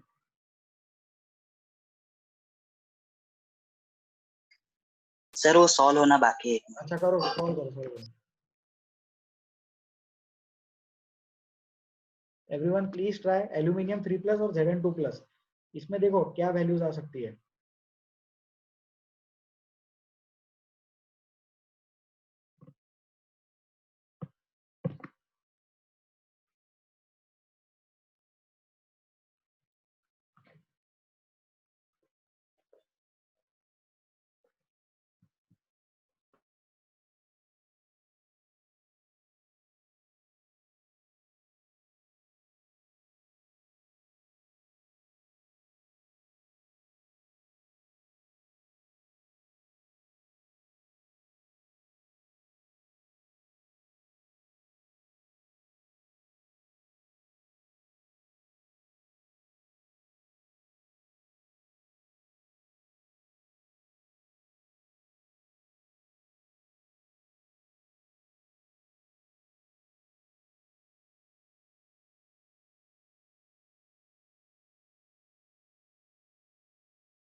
Kapil please answer. हाँ sir, Al plus Zn2+। Al को आपने लिया न्यूट्रल और Zn को आपने लिया Zn2+ gives Zn plus Al2+। नहीं, Al3+ आएगा ना भैया। सर हाँ, थे Al3+। तो बैलेंस करते वक्त बैलेंस ही के अकॉर्डिंग देखना, और फिर बैलेंस कर लेंगे अपन। तो Zn के यस आगे सर, क्या लिखना पड़ेगा? 3 लिखना पड़ेगा, है ना? 3। हाँ, और और Al के इधर आगे 2। और Al के आगे 2, और इधर भी Al के आगे 2। तो ये हो गया इलेक्ट्रॉन के टर्म्स में बैलेंस। ठीक, यस वेरी सर। गुड। तो कपिल आप बताइए, इसमें एनोड वाला पार्ट कौन सा? सर एनोड होगा एल्यूमिनियम। हाँ, एनोड मतलब वो जिसपे होता है ऑक्सीडेशन। तो ऑक्सीडेशन यस हो सर। रहा है एल्यूमिनियम का। तो ऐसा एरो बनाएंगे, यहाँ पे लिखेंगे सर्कल में ऑक्सीडेशन का O, बाहर लिखेंगे एनोड का A। ठीक है, यस करेक्ट आंसर कपिल। अब ये Zn वाली चीज का क्या हुआ? Zn वाली चीज का हुआ रिडक्शन, और रिडक्शन के साथ यहाँ पे ब्रैकेट में C लिखेंगे। ठीक है कपिल, अब एक यहाँ पे इंटरेस्टिंग चीज देखेंगे, सब लोग ध्यान देंगे। इस वाली कंडीशन में जिंक बन रहा था एनोड, लेकिन इस वाली कंडीशन में जिंक बन गया कैथोड। तो इसको क्या बोलते हैं? इसको बोलते हैं, लाइफ में टाइम टाइम की बात है। जिंक जो था वो इलेक्ट्रॉन देता है कॉपर को, लेकिन जिंक इलेक्ट्रॉन लेता है एल्यूमिनियम से। जिंक लेता है इन द सेंस लेता Zn2+ है, जिंक जीरो वाला नहीं लेता है। लेकिन जिंक एज अ सब्सटेंस को देखो, जिंक एज अ सब्सटेंस जो है वो Zn में भी एग्जिस्ट करता है और Zn2+ में भी एग्जिस्ट करता है। तो वो हाफ सेल को सोचो, इमेजिन करो आपके सामने एक बीकर है रखा हुआ, उसमें ZnSO4 है कलरलेस, और उसमें एक जिंक का रॉड है। अब वो Zn और ZnSO4 के सॉल्यूशन को आप देख रहे हो, राइट? ऐसे इमेजिन करो कि एक ऐसा कंटेनर है, कंटेनर में ZnSO4 है और उसके अंदर एक जिंक का रॉड रखा हुआ है। अब ये जो है ये एक हाफ सेल है, बराबर। अब ये जो हाफ सेल है, ये हाफ सेल कॉपर के सामने तो बहुत उड़ता है, उड़ता है इन द सेंस बहुत हवाबाजी करता है। देखो, मैं कॉपर को इलेक्ट्रॉन्स दूंगा, मैं ऑक्सीडेशन कराऊंगा, मैं एनोड हूं, अहम ब्रह्मास्मि जैसा। लेकिन जब यही हाफ सेल एल्यूमिनियम के सामने आ गया, तो एल्यूमिनियम के सामने ये बोलता है, भैया इलेक्ट्रॉन दे दो, गरीब का भला हो जाएगा। तो एल्यूमिनियम से जिंक इलेक्ट्रॉन्स लेता है, लेकिन कॉपर को जिंक इलेक्ट्रॉन्स देता है। कॉपर को जिंक इलेक्ट्रॉन्स देता है, इसका मतलब Zn0 वाली चीज देता है, और एल्यूमिनियम से इलेक्ट्रॉन्स लेता है मतलब Zn2+ वाली चीज लेता है, लेकिन है तो जिंक ही। ठीक है, so this shows the different behavior of different species according to the substance जो सामने रखा है। एल्यूमिनियम होगा तो जिंक कैथोड होगा, कॉपर होगा तो जिंक एनोड होगा। सर फिर ऐसा तो कोई एलिमेंट होना चाहिए ना जो दुनिया में वाकई में अहम ब्रह्मास्मि है। तो फ्लोरीन वाली चीज वाकई में अहम ब्रह्मास्मि है, सबसे इलेक्ट्रॉन ले सकता है, किसी को छोड़ता नहीं, किसी को इलेक्ट्रॉन देता नहीं। और लिथियम वाली चीज सबको इलेक्ट्रॉन देता है, लिथियम बोलता है सबको मिलेगा, किसी से नहीं लेंगे, हमेशा देते रहेंगे। क्योंकि लिथियम बहुत अच्छा ऑक्सीडाइजिंग एजेंट है। सामने वाले, सॉरी, लिथियम बहुत अच्छा रिड्यूसिंग एजेंट है, बहुत अच्छे से सेल्फ ऑक्सीडेशन कराता है। और फ्लोरीन बहुत अच्छा रिड्यूसिंग एजेंट है। गलत हो रहा है, फ्लोरीन सबसे इलेक्ट्रॉन्स ले सकता है, राइट, हमेशा रिड्यूस्ड फॉर्म में रहता है, मतलब बहुत अच्छा ऑक्सीडाइजिंग एजेंट है, खींच लेता है इलेक्ट्रॉन्स। हो गया, इजी था ये। अब आगे बढ़ते हैं। तो इसके बाद का लोगों ने सॉल्व किया होगा, इसको करते हैं डिलीट। ठीक है, अब Na+ और Zn2+, कौन आंसर बताएंगे? Na+ और Zn2+ वाला कंसेप्ट, रिएक्शन लिखाओ जल्दी से। चलो थर्ड वाला मैं कर देता हूँ, देखते हैं करेक्ट आता है क्या। Na का -2.7 है और Zn का 0.76 है, निगेटिव में। तो जो Na है वो तो और ज्यादा नीचे है, जो और ज्यादा नीचे वो इलेक्ट्रॉन्स देता है, नीचे वाला एनोड, ऊपर वाला कैथोड। तो नीचे वाला एनोड मतलब एनोड पे ऑक्सीडेशन, तो Na का ऑक्सीडेशन कराना है, तो Na को इलेक्ट्रॉन्स निकालना है Na से और जिंक को देना है। तो मुझे ऐसा लगता है ये वाला रिएक्शन होगा, gives Na+ plus Zn, balance कर लेंगे, इधर लिख देंगे 2, इधर भी लिख देंगे 2, इलेक्ट्रॉन के टर्म्स में बैलेंस हो गया। मुझे लग रहा है करेक्ट है। करेक्ट है क्या यार, कोई बताओ यार प्लीज, करेक्ट है क्या? Yes sir. करेक्ट लग रहा है ना? हाँ ठीक है, हाँ बराबर है ना। देखो जैसे एल्यूमिनियम नीचे है जिंक के, तो एल्यूमिनियम का 0 से स्टार्ट किया तो सोडियम के भी 0 से स्टार्ट करना पड़ेगा। ठीक है, लास्ट वाला और एक ट्राई कर लेते हैं, मैं लिख देता हूँ Fe और Zn। अब Fe कहाँ है? Fe तो ऊपर है, तो यहाँ पे Zn का 0 लेना पड़ेगा, जो नीचे उसका न्यूट्रल मेटल लेते हैं। ठीक है, बट ये रूल मत बना लेना ऐसा, इस क्वेश्चन में चल जाएगा वो। Fe3+ लिख लिया अपन ने यहाँ पे, गिव्स Zn2+ प्लस Fe। ठीक है, बैलेंस वगैरह कर लेंगे आप? कर लेंगे, 3 2 3 2। ठीक है, अब क्या करेंगे अपन, ये चारों के E0 की वैल्यूज निकालेंगे। Please calculate the E0 values of these 4 questions. ये 4 क्वेश्चंस है, अपन ने रिएक्शन भी लिख लिया, तो इन चारों का E0 का वैल्यू कितना होगा ये सॉल्व करो। क्वेश्चन पूछा है what is the value of E0, तो ये चारों के E0 वैल्यूज पता करने हैं। ये E के वैल्यूज पेपर में दिए रहते हैं, क्वेश्चन पेपर में आते हैं ये वैल्यूज, लर्न करने की जरूरत नहीं है।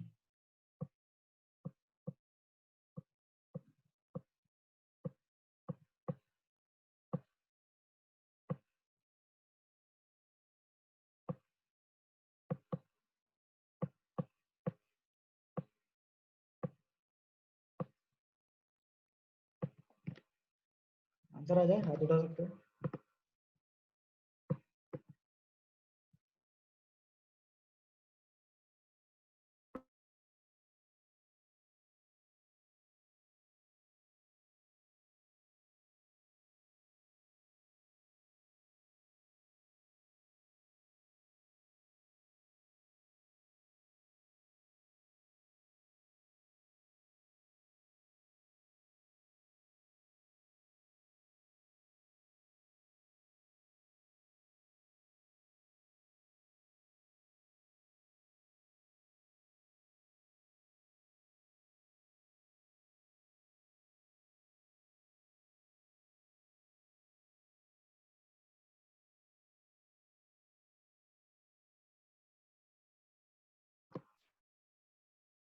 तेजस, सीओ और Zn वाले का आंसर बताओ, ये आंसर बताओ।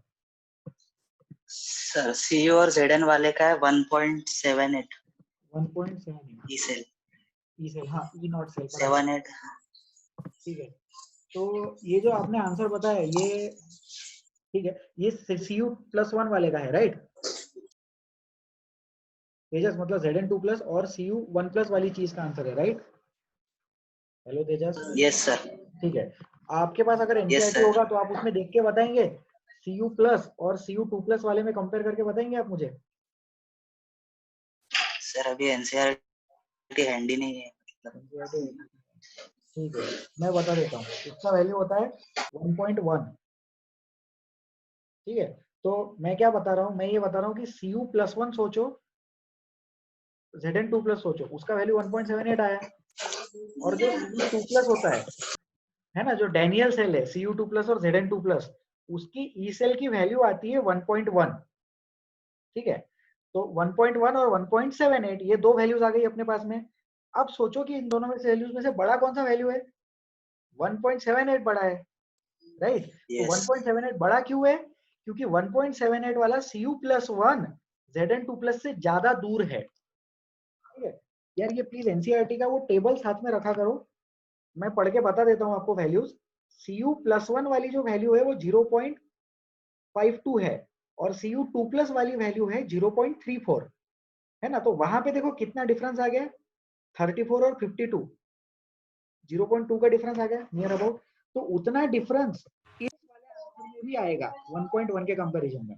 पता नहीं मुझे आंसर गलत लग रहा है थोड़ा सा, मैं एक बार ट्राई करता हूँ इसको फिर से। ठीक है तेजस, मैं इसको सॉल्व कर रहा हूँ। Okay sir. तो अपने को क्या लिखना पड़ेगा? जिंक वाला वैल्यू है E0 RC माइनस ERC लिखते हैं, ERC माइनस ERA। तो RC कितना रिडक्शन वाला है? कॉपर, तो है 0.52, 0.52 माइनस ऑफ माइनस 0.76। ठीक है, 7 8 1.28 आएगा वो। हेलो, सर वो 2 ही था, वो गलती से 7 to एक जैसा दिख गया मुझे। चलो कोई बात नहीं, 7 और 2 आपका सेम सेम दिखता है। ठीक है, मेरा ना 9 4 के जैसा दिखता है, बहुत बार मेरे को प्रॉब्लम हुआ है। ठीक है, मैंने सर वो 9 देखो, मैं मेरा 9 ऐसा रहता है। अरे क्यों नहीं लिख रहा है ये बोर्ड पे? ये मेरा 9 ऐसा आता है, सामने वाले को क्या लगता है वो 4 ही है क्या? तो हैंडराइटिंग का ध्यान दे। तो इसका वैल्यू सोचो सर वो कितना रफ है? में हाँ कोई बात नहीं, कोई बात नहीं। ठीक है, म्यूट कर लो। आंसर आया 1.28 और जो डेनियल सेल है, डेनियल सेल का आंसर आता है 1.1। तो डिफरेंस देखो, Cu+1 जो है वो Cu2+ के भी ऊपर है। ठीक है, Cu2+ जो है वो Cu+1 के नीचे है, जिंक के ज्यादा पास में है। जो दो चीजों का ज्यादा पास रहता है पोजीशन, उनका ई सेल उतना कम आता है, और जितना पोजीशनिंग दूर रहेगा उतना ई सेल ज्यादा आएगा। तो ऐसा हम सोच सकते हैं कि फ्लोरीन और लिथियम का जब सेल बनेगा तो उसका E0 सेल सबसे ज्यादा आएगा। E0 cell will be the maximum of fluorine and lithium.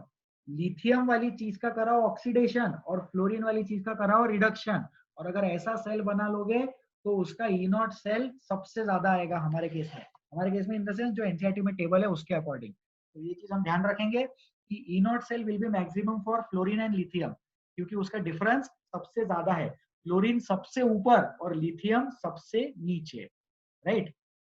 फिर इसमें एक और हम क्वेश्चन डेवलप करते हैं, ध्यान से सुनिएगा। स्क्रीन पे कुछ नहीं लिख रहा हूं अभी नया, सिर्फ आप लोगों को सुनना है। सोचो, जिंक नीचे है, कॉपर 2+ ऊपर है और कॉपर +1 उसके भी ऊपर है। फिर अगर जिंक को चांस मिला कि कॉपर 2+ से रिएक्ट करना है या कॉपर सिंगल+ से रिएक्ट करना है, तो जिंक प्रिफर करेगा कॉपर सिंगल+ से रिएक्ट करने का। जिंक बोलता मैं इलेक्ट्रॉन देता, तो जिंक को अपन ने जाके पूछा आपको इलेक्ट्रॉन Cu2+ को देना है या आप इलेक्ट्रॉन Cu+1 को देना पसंद करेंगे?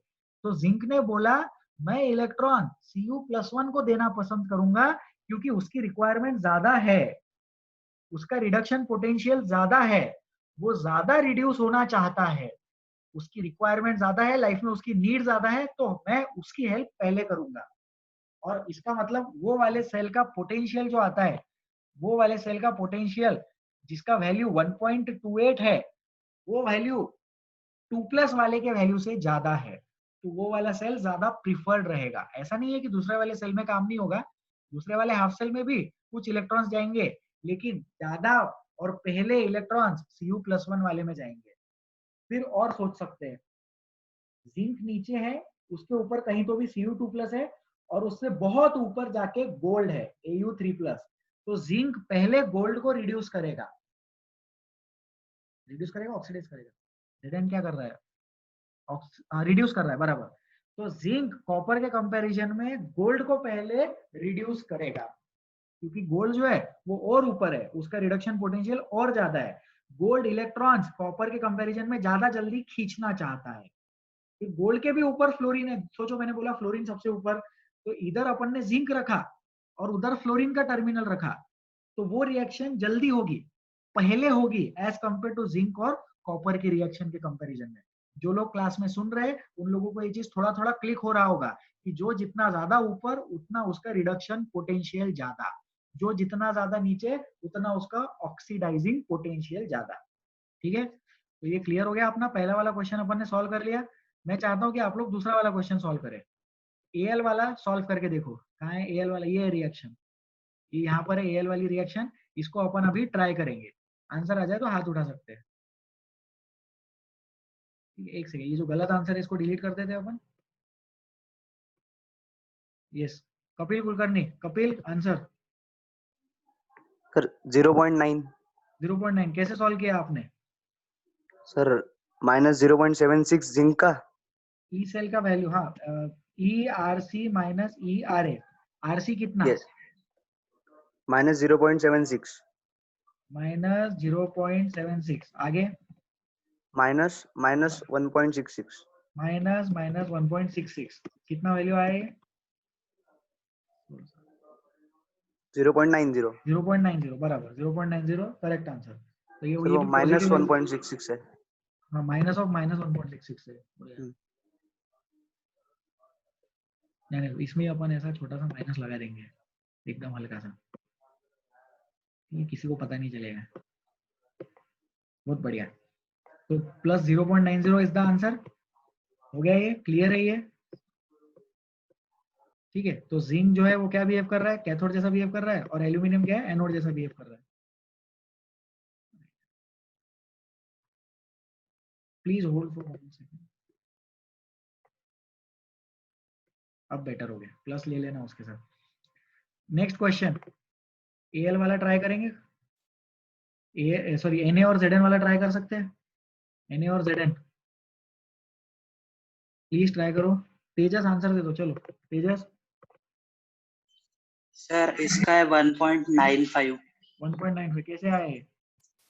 हाँ सर वो Na, E R C minus E R A. हाँ अब बताओ, तो ई आर सी कौन? RC सर Zn का है, Zn2 प्लस हाँ, कितना है उसका? -0.76 है।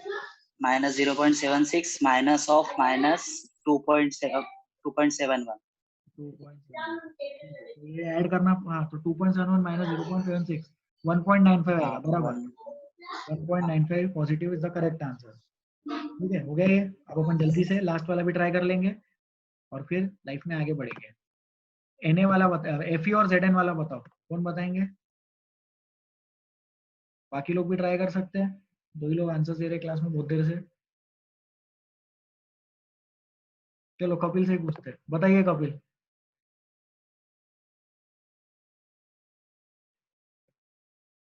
कपिल कुलकर्णी आंसर 0.21 कैसे आया सर? सर वही ERC माइनस ERA ERP, और हाँ, उसी ERC माइनस ERA, तो RC कितना है? RC 0.76 माइनस 0.76 बोलो। माइनस, हाँ, हाँ, और minus of minus 0.45। Minus 0.76 minus of minus 0.45।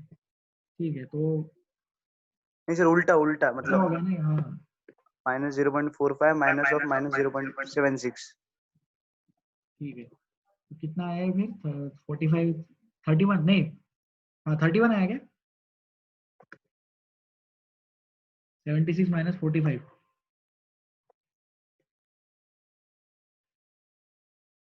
Minus 0 plus 0.31, 0.31 yes correct sir, है सर आंसर। 31। ठीक यस है, ठीक है। अब देखो सब लोग ध्यान दो इधर, इंटरेस्टिंग चीज।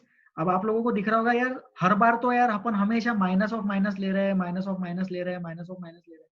वो माइनस ऑफ माइनस इसलिए लेना पड़ रहा है क्योंकि इस क्वेश्चन में बहुत सारी चीजों का एसआरपी निगेटिव है। जो बाद में आने वाली चीज है ना उसका निगेटिव है, इसलिए माइनस ऑफ माइनस लिया। कई बार उसको माइनस ऑफ प्लस भी लेना पड़ सकता है।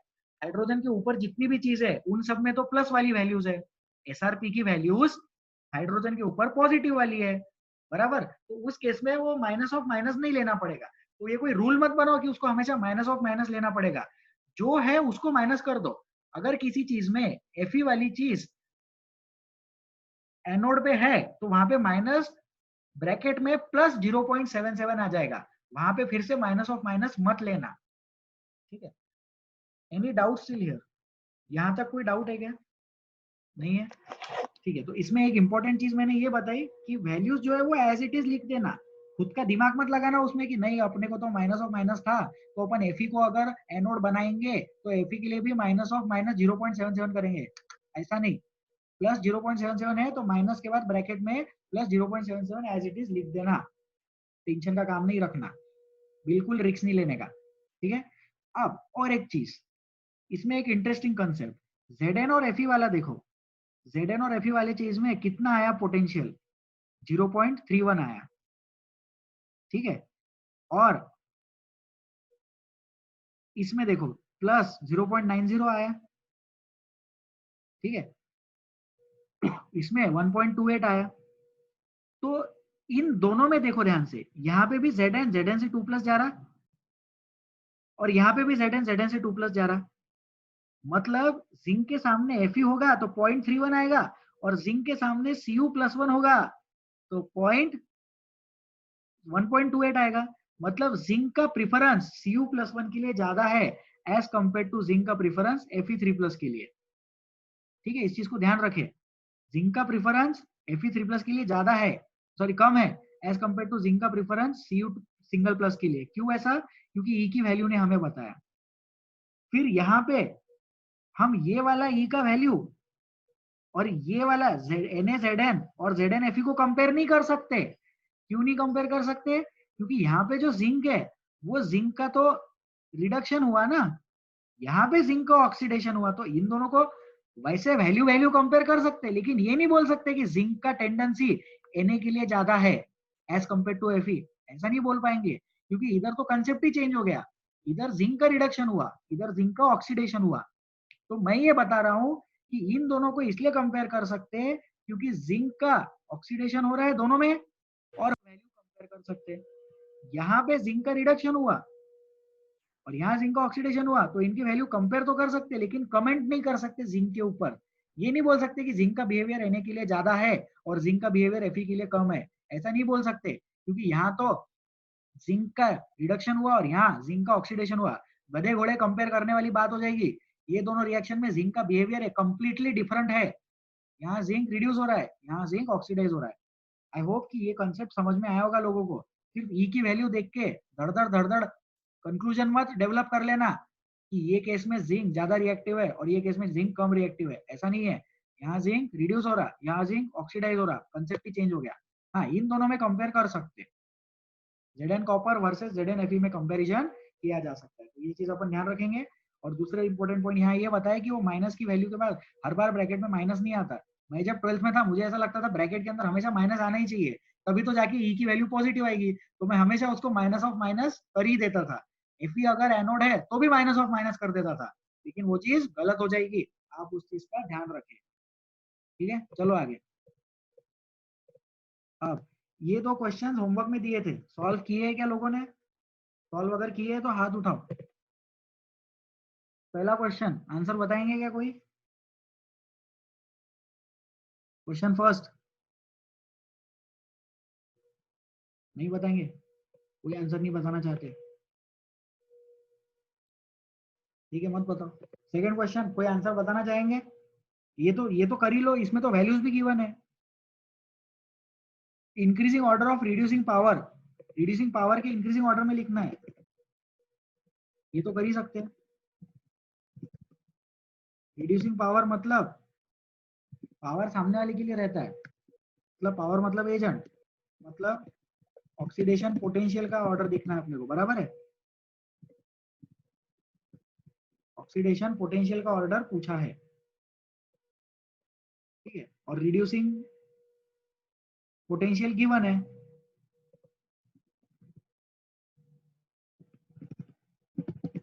रिड्यूसिंग पोटेंशियल गिवन है, बराबर। तो रिड्यूसिंग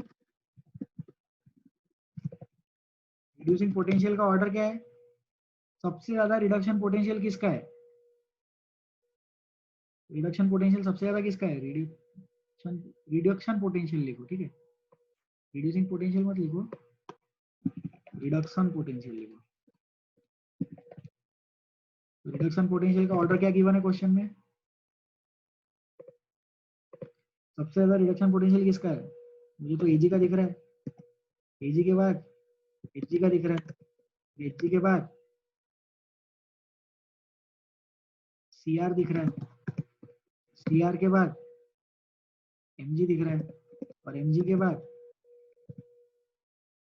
के दिख रहा है। तो आंसर क्या हो जाएगा? आंसर इसका उल्टा हो जाएगा, के वाली चीज, फिर के बाद एमजी वाली चीज, एमजी के बाद सीआर वाली चीज, सीआर के बाद एचजी वाली चीज, लास्ट में आएगी एजी वाली चीज। ठीक है, लिख लो, घोट लो, आंसर तो लिख लो। आज पढ़ाई करने की इच्छा नहीं है, 3 महीने बाद अगर हुई, कम से कम नोट्स तो रहने चाहिए। ये वाले क्वेश्चन का यहाँ पर सॉल्यूशन गिवन है, नहीं कुछ तो सॉल्यूशन तो भी होना चाहिए अपने पास में।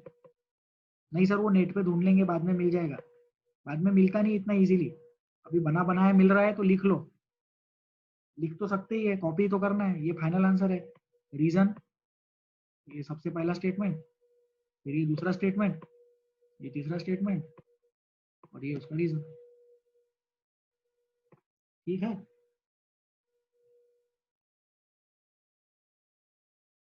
चलो पहला क्वेश्चन देखते हैं। कॉपर एजी एफई एमजी जेडएम। फर्स्ट क्वेश्चन में हिंट दे देते हैं, घर पे ट्राई करना। हिंट देते, हिंट ब्लू कलर में हिंट देंगे।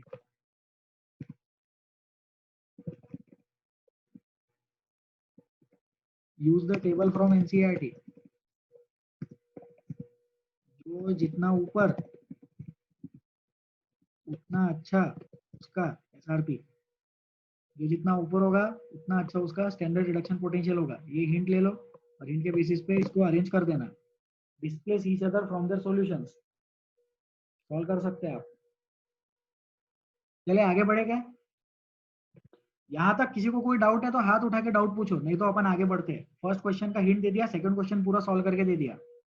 Any difficulty still here?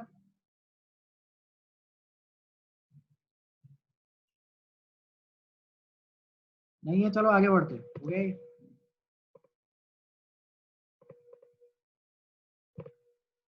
अभी इन टेक्स्ट क्वेश्चंस है, इसको सॉल्व करते हैं अपन।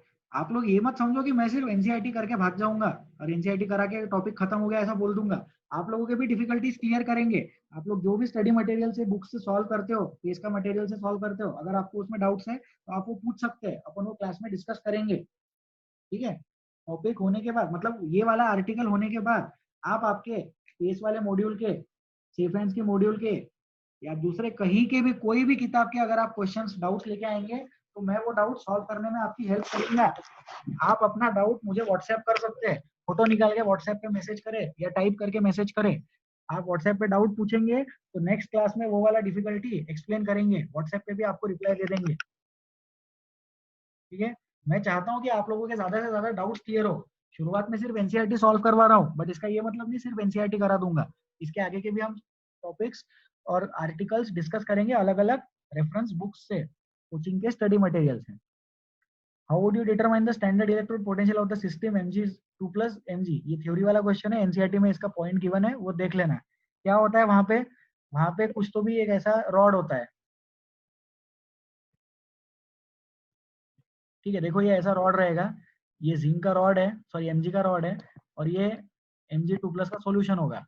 अब वहां पे क्या होता है, यहाँ पे इलेक्ट्रॉन जमा, ये बताया था ना एक बार पहले, इलेक्ट्रॉन जमा होता है। ऐसे इमेजिन करो कि यहाँ पे इलेक्ट्रॉन्स जमा होते हैं, वो फिशिंग होती है, या तो फिशिंग होगी या तो पार्टिकल टूट टूट के जाएंगे, है ना। तो फिर अगर कुछ गिवन नहीं है तो अपन क्या अज्यूम करते हैं? रिडक्शन अज्यूम करते हैं। और क्वेश्चन में देखो यहाँ पे भी रिडक्शन लिखा है, तो रिडक्शन लिखा है मतलब क्या हो रहा है? चीजें टूट के गिर रही है या मछली पकड़ रहे हैं? चलो इसका आंसर तो दे दो। रिडक्शन है, रिडक्शन, रिडक्शन हो रहा है ना, तो 2 प्लस वाली चीज 0 में कन्वर्ट हो रही है, मतलब मछली पकड़ रहे हैं। सिस्टम में से क्या है,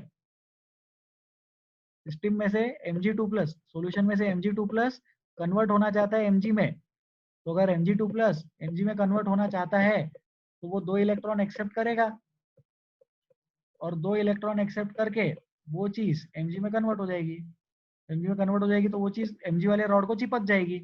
अब वहां पे क्या होता है, वहां पे एक ऐसा पोटेंशियल डेवलप हो जाता है, ये साइड पूरा plus plus plus plus plus और ये साइड पूरा minus minus minus minus minus, तो ये दोनों के डिफरेंस की वजह से एक पोटेंशियल डेवलप हो गया, उसको बोलते हैं स्टैंडर्ड इलेक्ट्रोड पोटेंशियल, और ये रिडक्शन वाला सिस्टम है।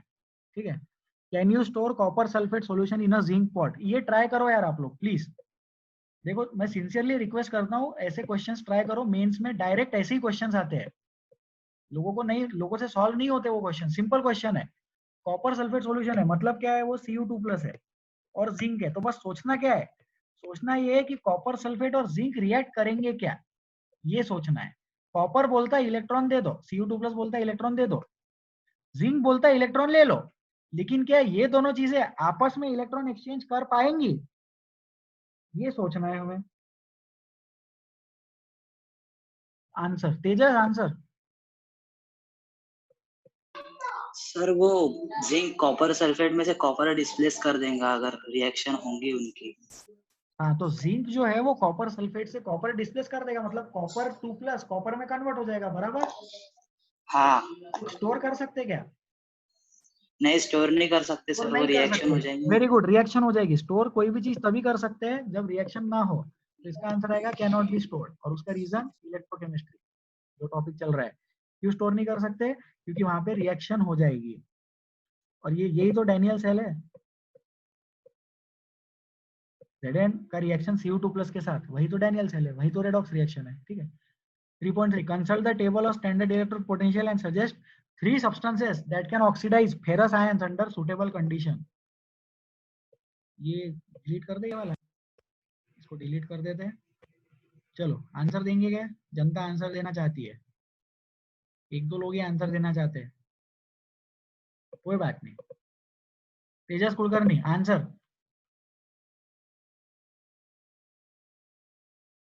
तेजस please unmute. Yes sir, yes. हाँ, टेक योर टाइम। हाँ सर, वो जो है substances stronger than ferrous ion जो होंगे वो उसे ऑक्सीडाइज करेंगे। स्ट्रॉन्गर मतलब कौन से टर्म्स में स्ट्रॉन्गर, ऑक्सीडाइजिंग एजेंट जो ज्यादा स्ट्रॉन्गर होंगे, मतलब नीचे वाले के ऊपर वाले। उनकी। नहीं सर, एक मिनट।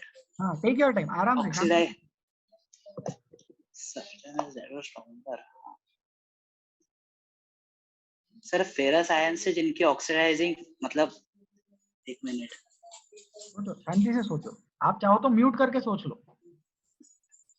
हाँ, एक मिनट। हाँ, बिल्कुल क्लासरूम जैसा सिनेरियो है। क्लास में कैसा, अगर कोई कुछ आंसर देता है तो खड़े रह के आंसर देते हैं, फिर अगर उस पर और सोचना है तो अपन बैठ के सोचते हैं ना, तो यहाँ पे अनम्यूट करके सोचो, थोड़ा मैं भी हेल्प कर देता हूँ। फेरस आयन को क्या करना है, फेरस आयन को हमें ऑक्सीडाइज करना है, सर मतलब सामने वाली चीज क्या है, सामने वाली चीज रिड्यूस होनी चाहिए। हाँ सर, उसके ऊपर वाले जो मतलब टेबल ऊपर में जो वाले, हाँ हाइयर होंगे हाँ, तो वो सामने वाली चीज का, वो उसको ऑक्सीडाइज कर सकते हैं। बराबर, सामने वाली चीज का SRP ज्यादा होना चाहिए, तभी फेरस आयंस ऑक्सीडाइज होंगे। ये जो सही लिखा है ये स्टेटमेंट, हाँ, यस सर, अभी फेरस आयंस ऑक्सीडाइज होंगे, मतलब yes sir. About ferrous ions. तो फेरस मतलब क्या होता है, Fe2+ होता है कि Fe3+ होता है, सर याद नहीं। Fe 2+ होता है फेरस, 3+। नहीं 3+ फेरिक होता है, जो बड़ा है वो हाँ, जो छोटा है वो अस। यस। ठीक है, म्यूट कर लो, थैंक यू। आंसर लिख दिया अपन ने। एक छोटा सा पॉइंट मैं यहाँ पे बता दूं सबको, अस अलग कलर में बता अस मतलब छोटा ऑक्सीडेशन नंबर, इक मतलब बड़ा ऑक्सीडेशन नंबर। तो कॉपर 2 प्लस इक, कॉपर 1 प्लस अस। कहाँ लिखते हैं इसको? राइट साइड में ऊपर लिखते हैं, ठीक है। Fe 3 प्लस इक, Fe 2 प्लस अस। अब मैं आप लोगों को एक बात बताता हूँ, जब मैं पढ़ाई कर रहा था, जब मैं 11th-12th में था, इसका कलर खराब हो गया यार, जाने दो, लिख लो, देखो जितना दिख रहा है उतना लिख लो। जब मैं पढ़ाई कर रहा था, जब मैं 11th-12th में था, तो मैंने Fe पढ़ लिया, Fe में +3 ईक पढ़ लिया और Fe में +2 अस पढ़ लिया। तो मेरे को क्या लगता था, +2 वाला हमेशा अस होगा, लेकिन कॉपर में तो +2 वाला ईक हो गया। तो वो टाइम पे मुझे ये लॉजिक नहीं पता था कि +2 मतलब ईक नहीं है, बड़ा मतलब ईक है एंड छोटा मतलब अस है। तो ये आप लोग यूज कर सकते हैं सल्फ्यूरिक एसिड और सल्फरस एसिड में। जिसमें सल्फर का ऑक्सीडेशन नंबर ज्यादा वो सल्फ्यूरिक एसिड, जिसमें सल्फर का ऑक्सीडेशन नंबर कम वो सल्फरस एसिड है। ठीक है, इजी है ये। डिलीट कर दे इसको, चलो डिलीट कर देते, बहुत हो गया, आगे बढ़ते हैं। हाँ, अभी और दो क्वेश्चन है। Depict the galvanic cell in which the reaction takes place, further show which of the electrode is negatively charged. ये अपन ट्राई करेंगे। मैं चाहता हूं कि मैं फर्स्ट वाला क्वेश्चन आप लोगों के साथ डिस्कस करूं। ठीक है सर, करो फिर, आपकी इच्छा है डिस्कस करने की तो करो, हम मना नहीं करेंगे, बस आंसर बता दो हमें, है ना। ट्राई करें प्लीज, देख लो, इजी है। जिंक पे क्या हो रहा है, जिंक का ऑक्सीडेशन नंबर बढ़ रहा है, मतलब जिंक पे क्या हुआ, ऑक्सीडेशन हुआ। ऑक्सीडेशन हुआ मतलब एनोड है जिंक। और एजी क्या है, एजी का रिडक्शन हो रहा है, तो रिडक्शन मतलब कैथोड है जिंक, कैथोड है सिल्वर। ठीक है, तो विच of the electrode is negatively charge. हाँ, ये इंटरेस्टिंग है। अब निगेटिवली चार्ज वाला इलेक्ट्रोड कौन सा होगा, तेजस आंसर बताइए, क्या लगता है आपको निगेटिवली चार्ज क्या होगा? सर एनोड निगेटिवली चार्ज है तो फिर जिंक। एनोड हमेशा निगेटिवली चार्ज होता है क्या? नहीं, एनोड हमेशा निगेटिवली चार्ज नहीं रहता है, लेकिन जब मेटल मेटल आते हैं, न्यूट्रल में देखो इधर, न्यूट्रल मेटल, मेटल का कटायन, मेटल का कटायन, न्यूट्रल मेटल, उसी केस में एनोड निगेटिव आता। याद है 9th-10th में पढ़ते थे anode is positive terminal, anode is positive terminal. फिर इलेक्ट्रोकेमिस्ट्री में बोला उसको भूल जाओ, फिर देखा इलेक्ट्रोकेमिस्ट्री में एनोड निगेटिव आ गया, फिर उसको लर्न कर लिया कि एनोड निगेटिव नहीं। लास्ट वाली चीज गलत हो गई, एनोड हमेशा निगेटिव नहीं होगा। फॉर एग्जाम्पल कोई कंडीशन इमेजिन करो जिसमें क्लोरीन हो रहा है या फ्लोरीन हो रहा है, तो क्या होता है, जब मेटल होता है ना, तो मेटल में क्या मिलता है, मेटल में कटायन मिलता है और न्यूट्रल एटम मिलता है। लेकिन अगर फ्लोरीन क्लोरीन ले लो, नॉन मेटल ले लो, तो उसमें क्या होता है, उसमें अनायन होता है और न्यूट्रल गैस फॉर्म होता है। तो वहां पे एनोड पॉजिटिव भी बन सकता है। तो उस चीज का अपन स्पेशल ध्यान रखें कि anode is the negative terminal, ऐसा नहीं। यहाँ पे इस वाले केस में एनोड निगेटिव आया, तो सर एनोड निगेटिव कब कब आता है हमें ये बता दो। तो metal metal cation, metal cation metal में एनोड निगेटिव आता है, ये लर्न कर सकते हैं। ठीक है, फिर दूसरा, the carriers of current in the cell, carriers of current inside the cell कौन रहेंगे, कटायंस रहते, Ag प्लस और Zn2 प्लस। ठीक है, तो यहाँ पे सेकंड क्वेश्चन का आंसर है cations, Ag2 plus and Zn2 plus, Ag plus and Zn2 plus, Ag single plus and Zn2 plus are the carriers of the cation. ठीक है, individual reaction at each electrode, half reactions अपन लिख सकते हैं, आप लोगों को आता है ये चीज, बहुत बार हो गया ये, अभी अपने क्लास में बहुत बार हो गया, और वैसे भी अपना रिवीजन क्लास चल रहा है, राइट। तो हाफ सेल वाली बात है ये, हाफ सेल वाली reaction, reaction at each electrode है। ठीक है, 3.4, calculate the SRP for the given reactions, calculate the delta G and equilibrium constants. अब इसके लिए हमें वैल्यूज लगेंगी, तो ये 3.4 ट्राई करेंगे क्या? चलो एक काम करो, इसको आज के लिए होमवर्क ले जाओ। और एक चीज सुन लो, जो लोग अभी क्लास में प्रेजेंट है उन लोगों के लिए इंस्ट्रक्शन, या जो लोग बाद में रिकॉर्डिंग देख रहे हैं, welcome to my YouTube channel, like share and subscribe.